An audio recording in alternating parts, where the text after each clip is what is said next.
Assalamu alaikum. I'd like to welcome you all to the Oasis 500 Startup Competition. Thank you all for being here. Quick note for the judges, if they can please join us in the backstage room. I'm going to introduce to you right now the Vice President of Corporate, sorry, just get this right. Senior Vice President for Startup and Ecosystem at Orange, Nathalie Boulanger. Okay.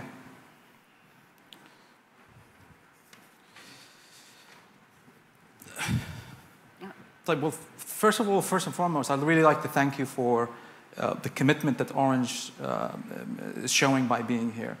And I'd like to see if you can just give us an overview and a brief about the footprint that Orange has across the different markets in the Middle East.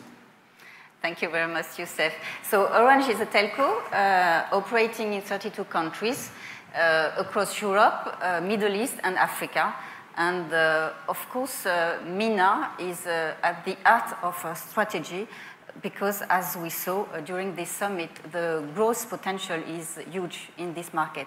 And so, specifically in the MENA zone, we are operating in Egypt through Mobinil, in Jordan, in Iraq, Morocco, and Tunisia. And I think, one of the key elements, first of all, that represents a large customer base, which in itself represents an opportunity for servicing and what's the total footprint in terms of actual customers you have in this market? Worldwide, I don't need the macro. Worldwide, it represents 230 million customers, so all around the world. Okay.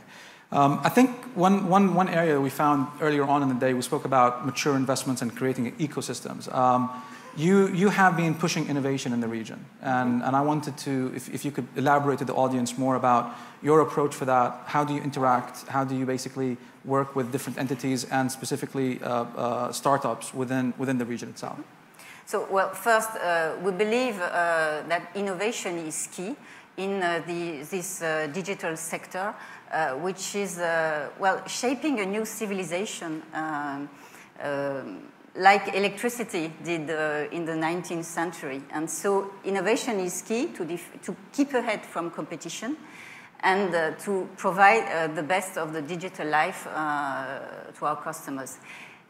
So we invest a lot in innovation with labs, R&D labs all around the world in 12 countries, and specifically in the MENA zone, in Egypt, in Cairo, in Amman, and in Tunisia, because innovation has to be global to have the best of the technology, but also local to meet the real needs of the customers. And examples of innovation. Some of the work that you've done, and you spoke a lot about the Orange ecosystem. Mm-hmm. If you could elaborate on that specifically and how it falls into play and how it can help startups in this area and market. Okay, so I am in charge of Orange Startup Ecosystem, and the acronym of Orange Startup Ecosystem in France is DARE, because we want to dare to work closely with startups. In a very connected world, innovation has to be open, and so we want to work closely with startups, especially in the countries where we are operating. And we want to develop our cooperation within the MENA region with startups. And strategy, what's your strategy? What's your approach for working more and developing an interesting relationships with startups? Yes. With startups, I think basically startups, they need money, they need customers, and they need talents. As we saw during this summit, there is money in this region. And so as a telco, we want to focus more on the customer domain. So we want to help startups to reach their markets. So in essence, what you might be offering startups is like an open lab environment where they can come up with ideas, concepts, and they can conceptualize these ideas, whether it's media content or other applications that they can test in a bed with a large pool of customers that can allow them to monetize the actual applications they might be developing? Yes. Is that a good description? Yes, we can help them. We can give them access to our technology and also to the customers, exactly. Well, I mean, you've already made a statement by being here and sponsoring this event, but what do you want to walk away from the summit itself? Well, we want to work closely with startups in this region because, as I told just before, I think we can do much more, and we can do much more together with startups to get the best product and services for our customers. Well, I mean, I'd like to really thank you, and we'll wrap it up there, but we'll come back in a minute as part of the panel that will be judging the pitches themselves. I'll just give a brief about what the process will be like in a minute. So thank you so much. Thank you very much, Yusuf.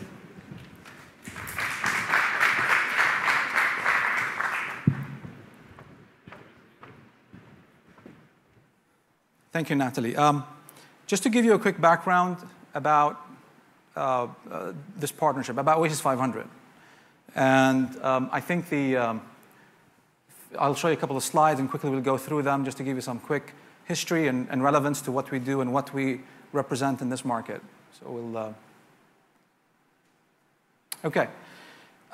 In a very short period of time, Oasis 500 basically has been really focused and geared about delivering results. I think I wanted to start with this specific short message in terms of being the #1 in technology deals, #2 in the Middle East by the amount of dollars invested, and actually we're the 10th global destination for technology investments in the world today. What is Oasis 500? If we can take you through that quickly. It's an answer to a couple of questions. It's basically we are in a dire need for ideas and entrepreneurs, and for that specific purpose, we created a platform or an incubation area that can allow for acceleration, for growing these ideas, and for developing further and giving them the right level of support that they need and require.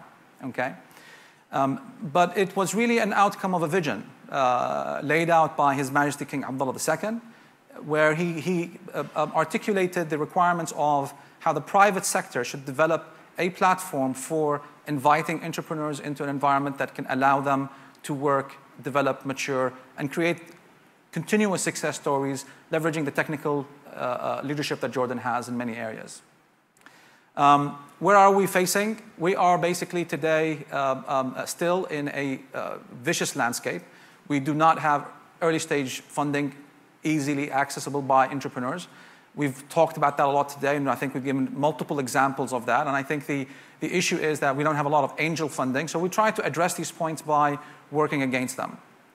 And today you'll really basically see the outcome of that process. You're going to see 5 entities coming and giving you pitches about their businesses, inviting you, one, to invest, and trying to convince us, the panel, to show them that we can give them a grant of around $10,000 to say, well, that's our contribution to you to further grow your business and move it forward. It's a fund, and Oasis 500 manages this fund and is growing it continuously. And it started in June 2010 as a concept, and I think in terms of the overall results delivered so far, it's rather impressive. 4 main areas that we basically do: training, startup funding, mentorship, and angel network. Now, that being said, I think just to give you a quick brief about how we came up with these 5 entities that today we'll be presenting to you and pitching. We had a partnership discussion where we discussed and reached out to multiple entities to see how we can get applications on board. And once these applications were received by us, by different entrepreneurs and their businesses that they represent, we went and filtered those and came out with a shortlisted group of entities that we felt would be qualified to attend this specific session. So today we're going to be basically looking at these 5 entities, and we will have a panel of 7 judges who will be looking at their performance and their summaries, and accordingly we'll make a decision on who would be the most qualified potentially to receive this grant that we have allocated for this purpose. Okay? So I'm going to basically invite the judges back to the stage, and we'll take it from there. First and foremost, Jacky Abitbol. the Vice President of Corporate Development at Orange.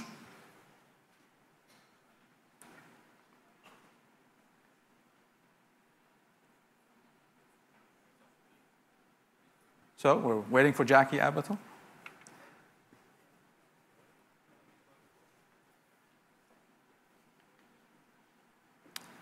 Hi.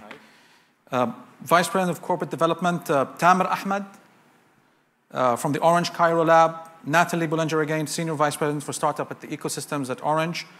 Ahmed Al-Alfi, Founder and Chairman of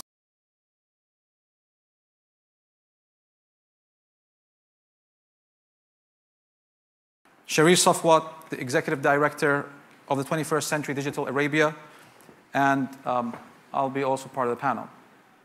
Okay.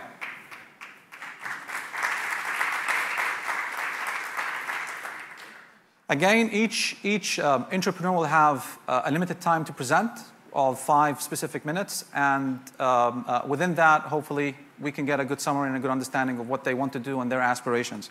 So I'm going to start to introduce the first entrepreneur and wish them all the best of luck.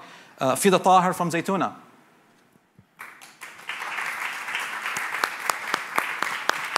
Okay. Hi, my name is Fida, and I founded Zetuna.com, which is a video recipe website 2 years ago. I'm a video content producer, and I strongly, strongly believe in the power and potential of online video. I grew up loving food because my mom is actually a chef. Let me start by telling you more about Zetuna. So we have over 700 HD short videos done by more than 20 chefs. Our videos are between 1 to 3 minutes long, with only the hands of the chef preparing the meal. Today, we're producing between 80 to 120 recipes per month. We work with over 20 strategic partners across the region, and we have over 20 million video views across all of the channels we publish our videos on. So we publish the videos on Zetuna.com with mobile operators across the region, on applications, our YouTube channel, and definitely on our partners' websites. We have a hard-working team who works 7 days a week to be able to produce this amount of videos with this quality. Users love Zetuna not only because video is the fastest learning method. It's because our videos are short and on demand. We have 100 video recipes a month. They're clear, the steps are easy to follow, they're tried and tested, and for sure they're free. This is a sample of how our brand looks like on some of our partners' websites. There's Yahoo, MSN Arabia, STC Mall. We also got investment from NBC. We're YouTube partners. And our recent and latest partner is Tastemade from the States, which is the largest YouTube network for food, managing over 160 video recipe channels across 14 countries. Zetuna is the one and only channel from the region joining Tastemade's network. We actually started dubbing our videos in English for Tastemade to publish and monetize in the US market. Since we only show the hands of the chef preparing the meal, we will be able to tap into other markets by dubbing the videos in other languages in the future. Media loves us too. We were actually mentioned in the opening article of The Economist a couple of months ago. If you watch NBC4, please look us up. We're going to be featured in several episodes in their new Prime show, Dr. Chef. We were also featured in several medias in the region. Our business model is based on definitely advertising, product placement. We use products inside our videos, applications. We license videos to third parties, and revenue sharing with our partners. We're hoping to close 2013 with a revenue of $100,000 to reach over $2 million within a couple of years. I'd like to share our delicious recipe of success because it's actually very simple. We have a great team producing delicious content in a very fast-growing emerging market. We publish our content on as many channels as possible on different platforms. We create media exposure and brand awareness. And to add the cherry on top, we have investors very supportive investors who sit on our board. We're looking for funding to expand into more markets, into more languages, and to definitely grow the team. I'm going to leave you with a few seconds of video, but before that, of our videos. But before that, I'd just like to emphasize on a point that Zetuna is a regional product that's growing from the region to expand globally.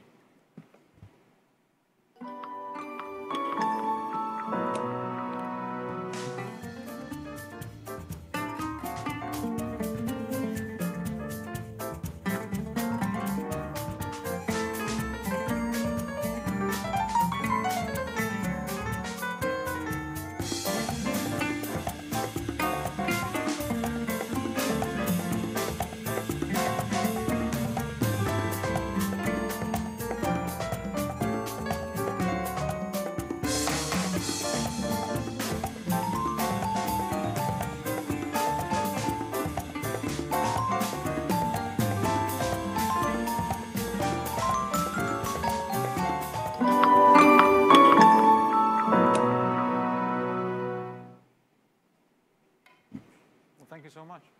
Thank you.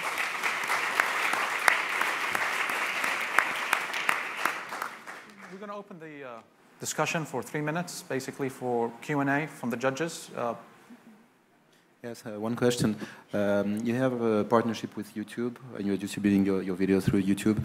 And you said about the business model, it's mainly on advertising. So are you considering, or is YouTube considering, to use your content for their payment channels?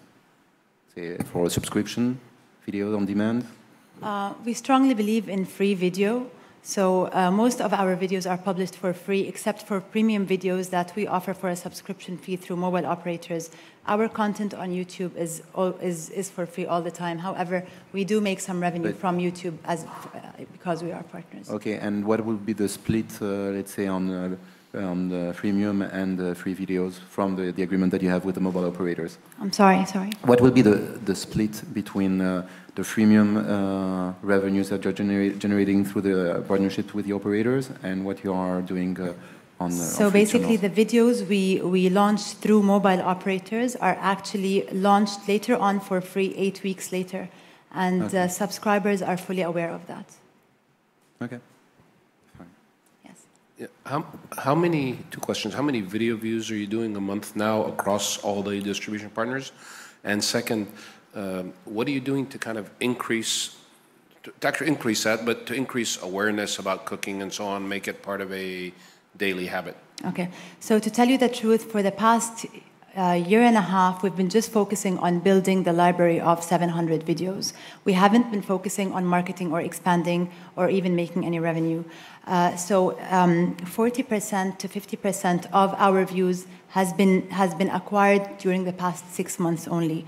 So on Zetuna alone, we have approximately 700 or 800,000 video views per month. The rest comes from the other channels. Yes? It's a question. What's your revenue share model with operators? So we work with a content aggregator, which is integral in our case. They take a cut, we take a cut, and the operator takes a cut. The first month we launched with STC, we were making approximately $5,000 a month during month one. We're actually planning on launching with 6 other mobile operators before March 2014. One question. I'm not sure, you show projection here over the next three years. How do you sustain that? What is the actual revenue model behind it, and how can you project that? Okay. Video, when you own video content, it actually eventually monetizes itself because videos are a sustainable source of revenue. The video we produce today will continue on being monetized 3 and 4 and 5 years from now because ads will keep on running per video. But the trick is we dub the videos in different languages by only adding a fraction of the production price to the video. That's why our cost sort of stays stable, just increases just a little bit while our revenues will increase. Okay, well, thank you so much for that. Thank you. Let's all join me in welcoming Nasser Saleh from Madfu'at.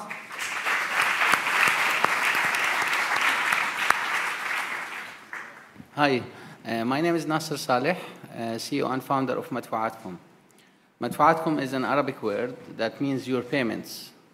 So I'll start now when the presentation comes. We have an issue here in Jordan and the MENA region, actually, for payments. Most of the time, people are paying in cash. So we have really an issue when people, So most of the time, when you want to pay your bill here in the MENA region, you have to take cash, drive your car, wait in a long queue, waste time, and then pay your payment. And you have to pay it because you don't want to have any issue with your mobile line or electricity or utility.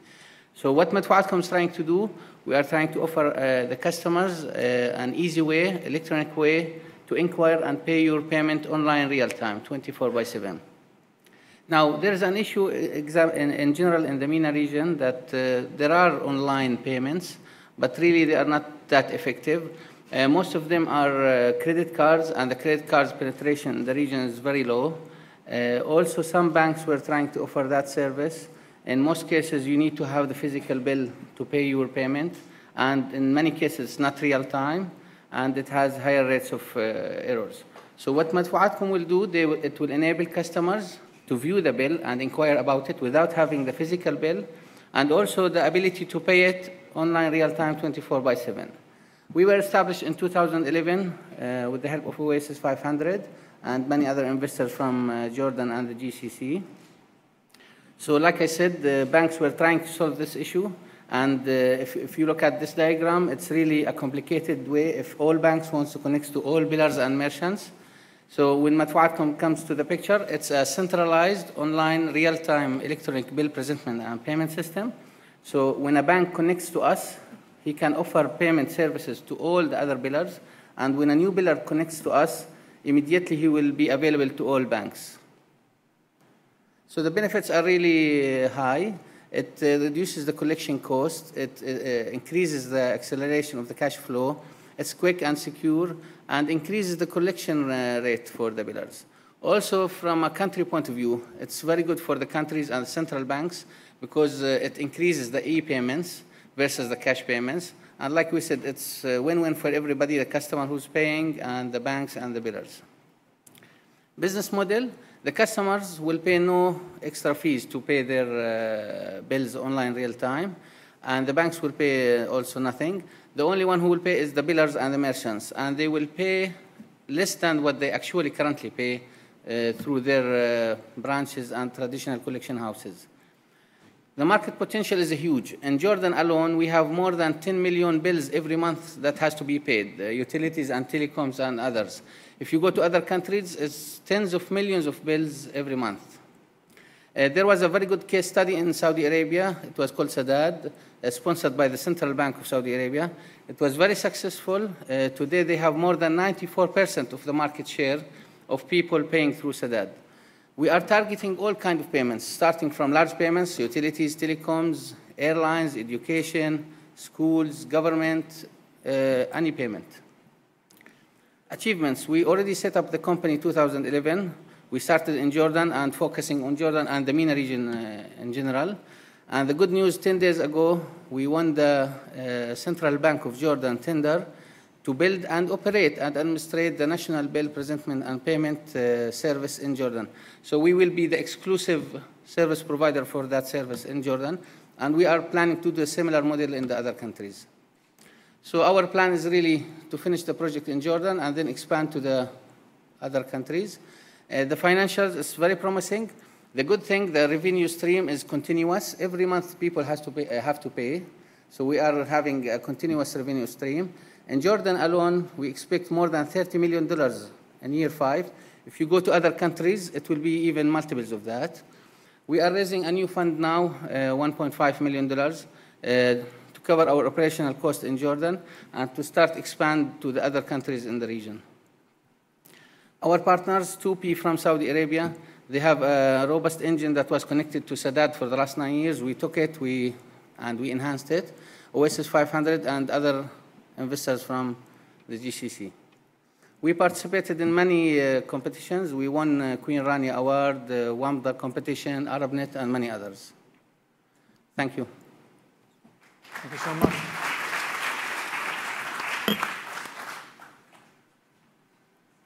I'd just like to interrupt quickly.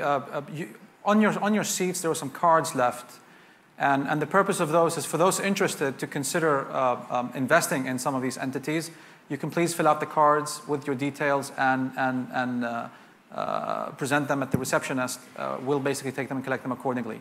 As you can see, there's a great opportunity here. So if we can start with some Q&A. Have you launched yet? And are you connected live to any networks yet? Actually, we already connected to a couple of banks in Jordan and also with billers. But now we changed the whole setup because now this service in Jordan is owned by the central bank and we are operating it. So now we started to connect more banks. So it will not be live till end of this year because it has to be live with the central bank also. How would you position your company in front of mobile operators with their billing systems or what they're trying to put? Sorry, how are you positioning yourself in front of mobile operators with the payment system that are putting in place for this type of, let's say, issues? The good thing about this service, it's not competing with the other services like the mobile payment. Now, for the mobile wallets, for example, or payments, they will connect to us and immediately they will have access to all kind of billers and merchants. So they don't have to do the job again. They don't need to connect to multiple billers and merchants. So we'll help them. In Jordan also there is a mobile payment switch sponsored by the central bank. They will connect to us so that we can offer them this service. Okay. So your business model will be based on operating the service for the Central Bank of Jordan, correct? And revenue share from each biller, whenever you pay a bill, there will be a fee. This fee will be split between the central bank and Matfu'atkum. Okay. And you mentioned you are planning to advance or go to other countries. So do you have a list or someone? Because you mentioned in Saudi, you have Sadat. In Egypt, we have Fawri. Fawri, exactly. So exactly. In Emirates, we have the e-dirham and the... For Saudi Arabia, yes, Sadat is already there. In Egypt, Fawri is also there. Now, for other countries, most of the countries, they don't have it. Now, even in UAE, the banks are really advanced and the e-government is advanced. But you don't have a centralized bill presentment and payment system. The e-dirham and the banks can connect to this service. So still there is a big need. We already received many interest from different countries. Some of them are really almost 5 to 6 times the size of Jordan. Like Algeria, we have from Sudan also. So it has a really big future in terms of payments. If I can ask, is this limited to the Arab world, or is this can this be extended to other markets? Yeah, thank you. This is a good question. It's not only for the region. We are focusing in phase 1 on the region, but actually even in Europe, you don't have the same model. You have some banks, advanced banks, offering this service, but you don't have a centralized bill and presentment payment system. So our next phase is to go also international. And how do you guarantee the security of the transaction? Excellent. Now we have actually a very robust system. The engine itself was working with Sadat in the Central Bank of Saudi Arabia. And now when we won this tender with the Central Bank of Jordan, they did all kind of due diligence and also security testing for our application. It really applies all the security of the banking standards up to the best standards. So it's very secure, very robust, and the type of the transaction is not risky. You don't have any credit card number, nothing. We are connecting through banks, which is very secure, and exchanging the amount of the bill and whether it's paid or not. Okay, so the nature of the business is not that risky, but it's a very secure system. Thank you so much for your time. Thank you. Well presented. If we can basically give him a round of applause. Thank you.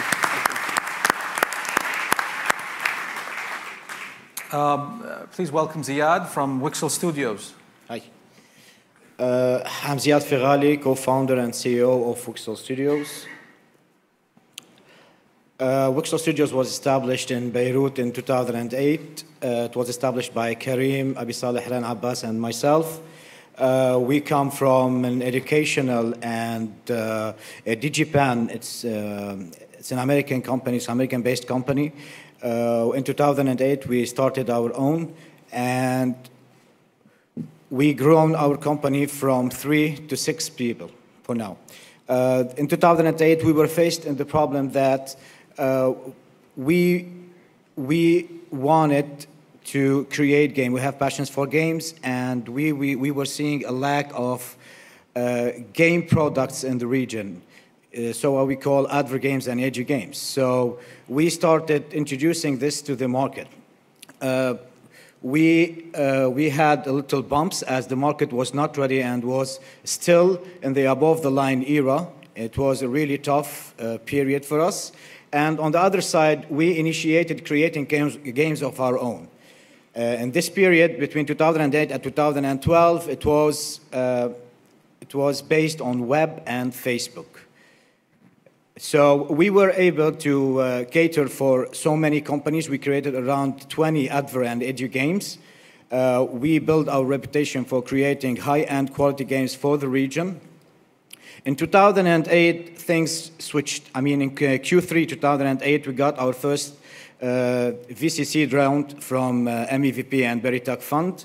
We stopped the services to concentrate on creating on our R&D to shift our business model towards mobile.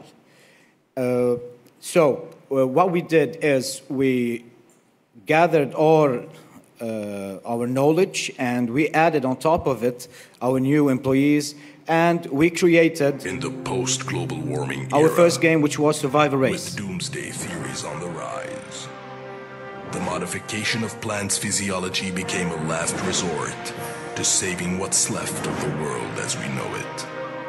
The results were disastrous. With the help of the Anti-Plant Terrorism Agency, two unlikely heroes rose up to the challenge.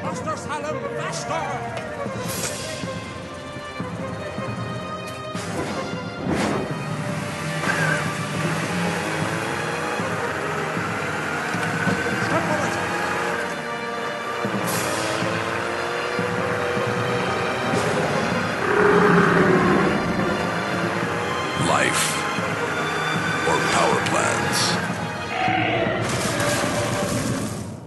The human race has a new ultimatum. Survivor Race is already a success in the region. We have around 600,000 downloads for the single player. The game is free to play for the moment. We are creating the multiplayer that will be released. It's a cross-platform game. It will be played on multiple mobiles, on all the mobiles, and they can challenge. It's a cross-platform totally, and you can play it on Facebook, and PS Network, and Xbox Live.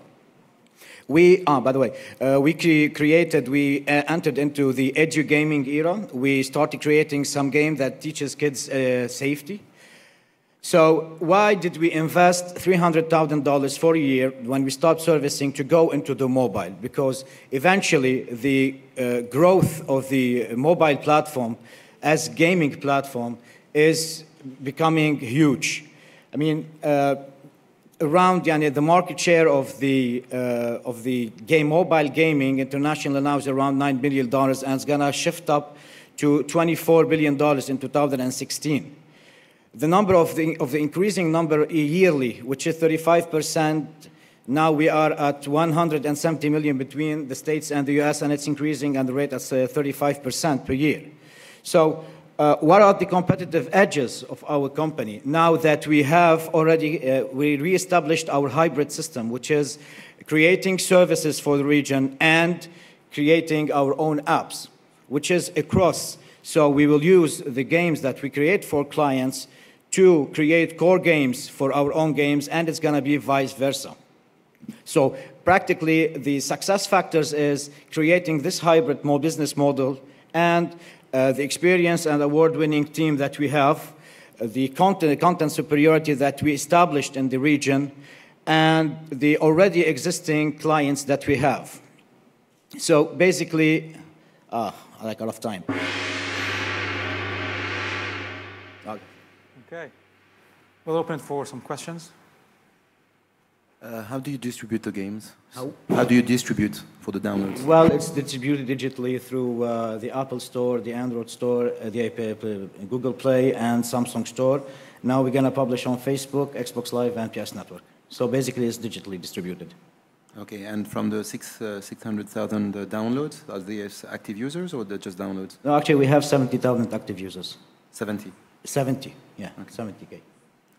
So, what is the size of your team? How many people working on? Okay, for now we are 6. We are 6 that we are distributing our time between the services that we have and the own projects. So basically, actually, we just released the servicing to the market in Q3, at the end of Q2 and Q3, starting Q3, and already we were able to garnish 80K projects. One of them was presented in Dubai Mall. It was a Ferrari World karting game. Can you tell me your business model and how much revenues are generated today? Okay, for the first section, which is the R&D and creating survival race and putting it online, it was basically R&D, creating the game, because it's a very sophisticated game, and it's already going to be on 6 platforms. The first version was a freemium, it was a case study, which is a single player, so we can sharpen the mechanics of the game and the gameplay.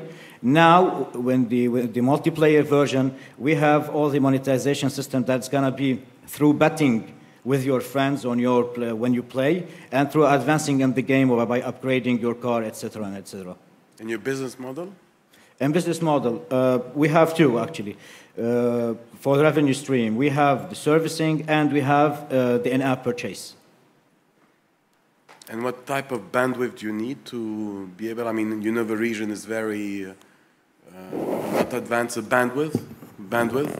You said you're mobile gaming, so you need some... It doesn't have to do anything with the bandwidth as the game is turn-based. So we don't need that much bandwidth. In the last slide, there was something about virtual goods. Virtual goods on the last slide on the business model. Well, so this is the business model of the survival race. When you go and play and you need to upgrade your car, so you play with the virtual goods. If you want to play with your friends and against your friends, you have to set a bet so you can challenge them. In the US, people will be able to play for real cash, actually. So when you have your car and your opponent's car, you set your challenge for $1, and you can cash out with real money. We have, the game has a lot of traction in the Far East, in China especially.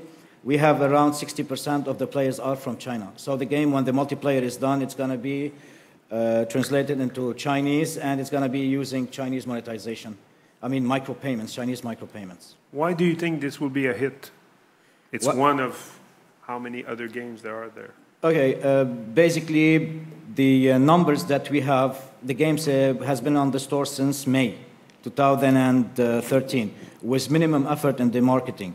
The game so far is being downloaded organically. So people go to the store, they check a racing game, they check the description of the game, the graphics on the game, and they download it.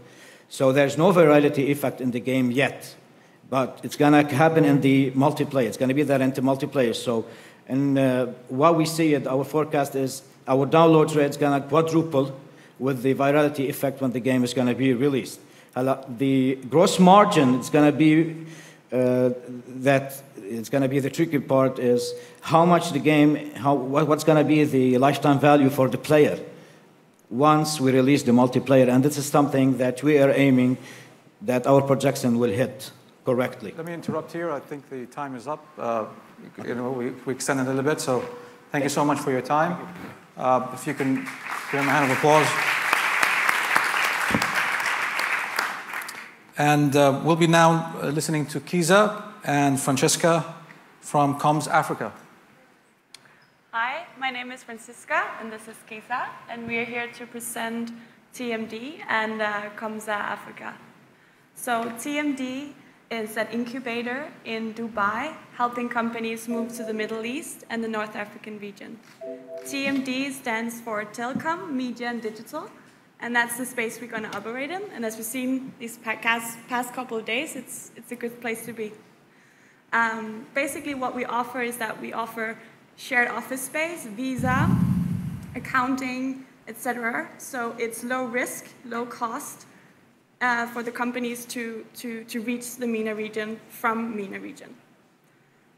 What we offer, our value proposition, is a board of advisors with C-level people and senior consultants that have huge experience in the Middle East and in this space, so the telecom, media, and digital space. We offer those resources, the network, and make the companies accelerate a lot faster. The first product that we're going to introduce to the Middle East is Kamza, and I will pass the word to Keza to give a brief introduction. I can't get this to play, but could you work this for me? Red? I did. Oh, there we go. Okay. So Comms Africa is a Mauritius-based and registered company with operations in Nairobi, Kenya. And our technical R&D sits in Kigali. And going forward, TMD will be our partner representative in the MENA region. Just a quick snapshot. These are some of the people that we work with. It's spread across several years of experience in the business and telecoms industry. I'll jump straight into the service, emergency airtime service, which is basically a service that's made available to prepaid subscribers for them to borrow airtime. And on their next reload, they pay back what was advanced to them. This service is based, we advance airtime to people based on how long they've been on the network. We reckon if you've had your SIM card for a while, you hold value to it and won't chuck it after your advance. We also look at how much the person spends, what their ARPU is, and on that basis, we score them. The different business rules are completely configurable, so we get into discussions with the operator and agree on what to offer going forward. It serves as a convenient service for the operator, for the user, my apologies, but more so, it's an additional revenue avenue for operators as well as an enhancement for their brand loyalty, my apologies. We pride ourselves in the no-risk angle. The entire business is offered to these operators at no risk. They also spend no money. It's a zero-cost investment for them. In terms of how we structure the business, we enter into a contractual agreement with the operator. We charge a service fee on the advance and share the revenue. We also put in place bank guarantees to cover the risk for the operator's potential airtime loss. At the moment, we have a relationship with 26 countries across the African continent in those operations, with the three offices highlighted there.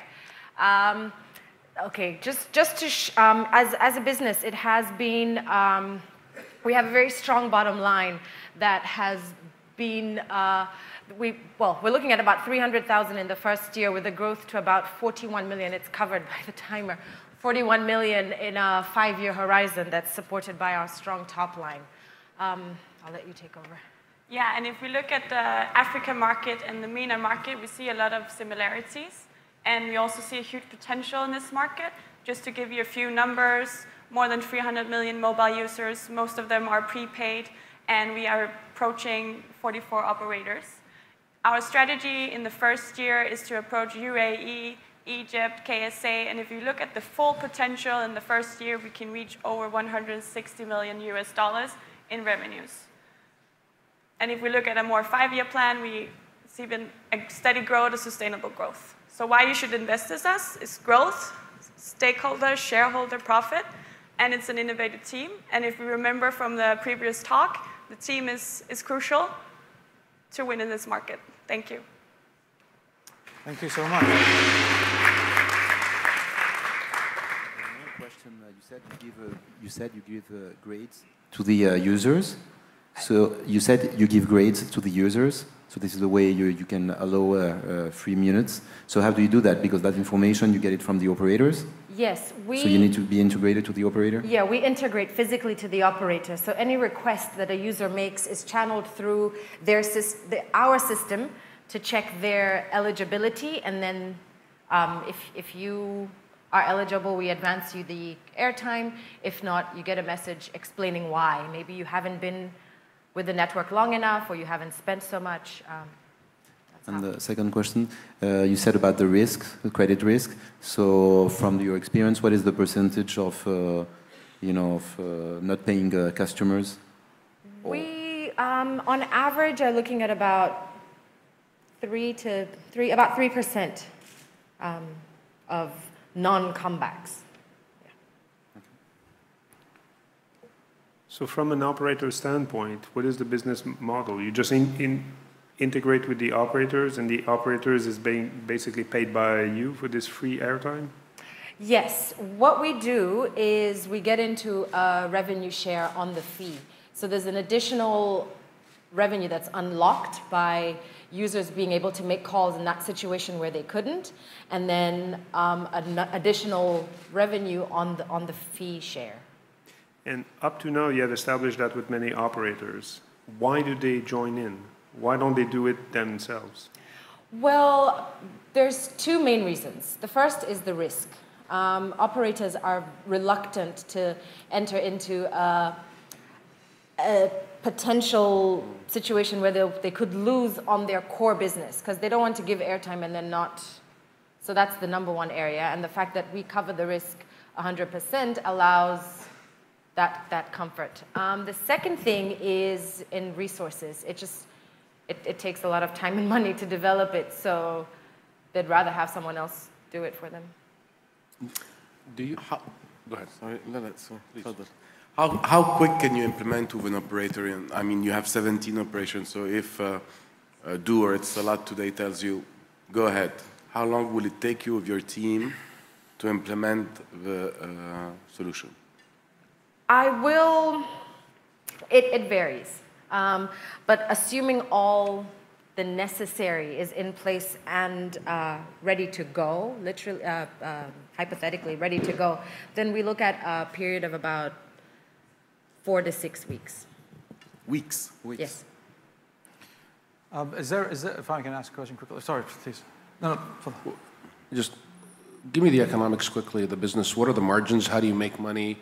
Okay, what are the fees, the extra fees, all the premium things? And do you have like a warehouse line from a bank that you use to pay the operator to pay against, or you don't pay the operator until afterwards, so you're going at a risk-sharing proposition? Okay, well, the fee, okay, on every, there's a fee agreed upon on each transaction. When the user pays back the airtime that they've been advanced, the fee is inclusive and is collected on our behalf by the operator.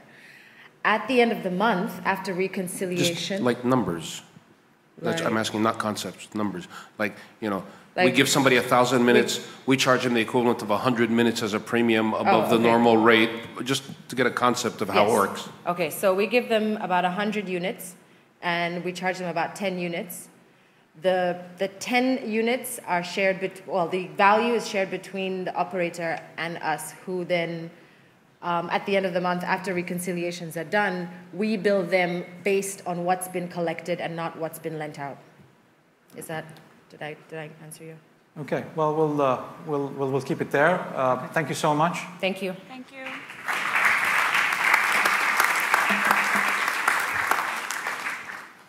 And last but not least, Mohammed Al-Sayed from D-Square.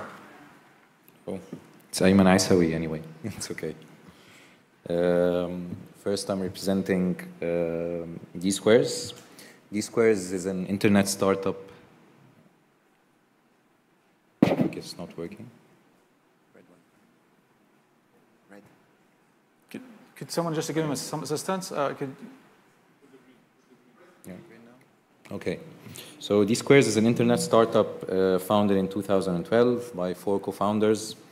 I'll quickly introduce the team. Marwan, ex-Vodafone marketing manager, currently looking after commercial merchant business units. Mumtaz Musa, INSEAD grad, ex-Vodafone and Booz, currently looking after D-Squares strategy. Muhammad Hamouda, ex-Vodafone and serial entrepreneur with a good track record of successful startups, currently looking after partnerships and strategic alliances. And myself, Ayman Aisawi, ex-Saramadi and Vodafone, currently looking after product development, operations, and technology. Okay. Building on our telecom Building on our telecom background and e-commerce passion, we have decided to find ways of utilizing the communication power of telecom operators and build our first e-commerce platform, which is دلوقتي. دلوقتي is a platform that offers services as a solution for telecom operators, starting with the first project, which is Vodafone deals. After studying different e-commerce sectors based on our presence in the e-commerce market represented in Vodafone deals, we found a gap in the veiled fashion segment, offering in addition to, in the veiled fashion segment actually.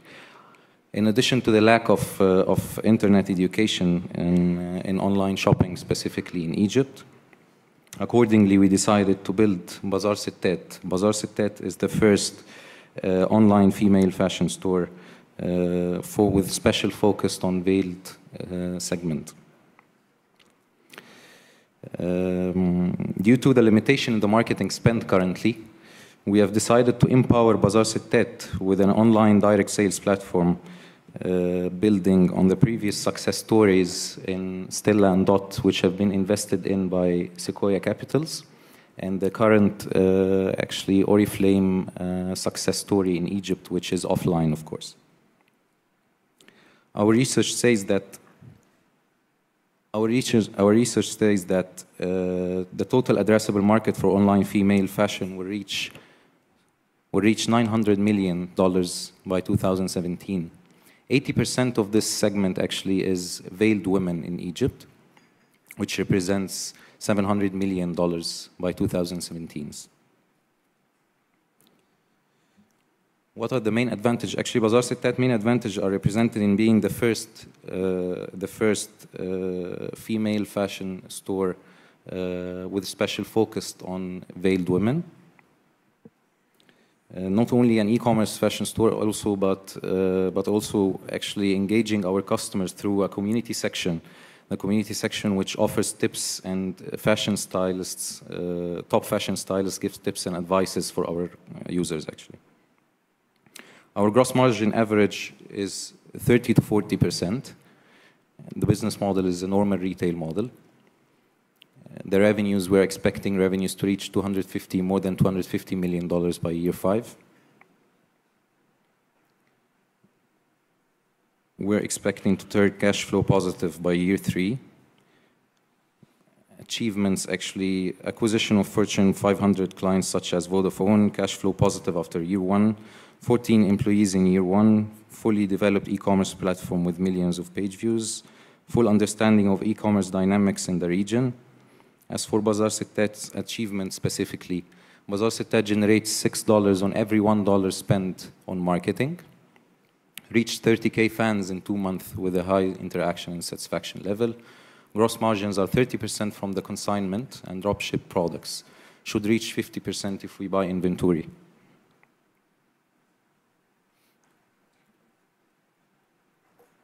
Okay. Our customer acquisition cost is currently 59 EGP, which is by far lower than the competition in the market. 12% of the revenues are from foreign countries, which represents a big opportunity to expand globally within the market. That's it. I would like to invite actually Mohammed Hamouda, my partner, for the Q's and A's.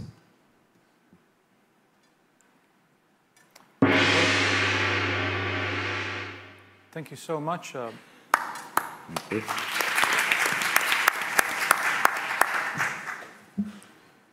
Question and answers? Questions. Answers come later. Sorry, the most interesting statement is $6 of what for every dollar in marketing spend? Yep. $6 of revenue, what's the margin on it, what's the bottom line? Because that sounds like a perpetual machine. Actually, currently we are spending a very low, we have a very low marketing budget at this moment. Our margins is 30 to 40% as mentioned. This is the average margins currently, and the products are all on consignment. So we're still expecting to start buying products in the future. But if you make $6 of revenue, yeah, actually, for every dollar of marketing with a 30% margin, actually spending $1 on marketing, let's say on Facebook ad, we spend $1, it gets back $6 of revenue. You make 30% margin on it. That's $2. Yep. You should spend every dollar you have on marketing on Facebook. That's actually what we're actually planning to do that. However, we're still limited within the resources because actually the headcount and overheads is a bit high. So we're taking from the revenues covering our costs. If I may ask, sorry, but what's the capital investment you're asking for? Actually, our capital investment, what we're asking for is $1 million, mainly to spend between aggressive marketing initiatives and hiring top talents,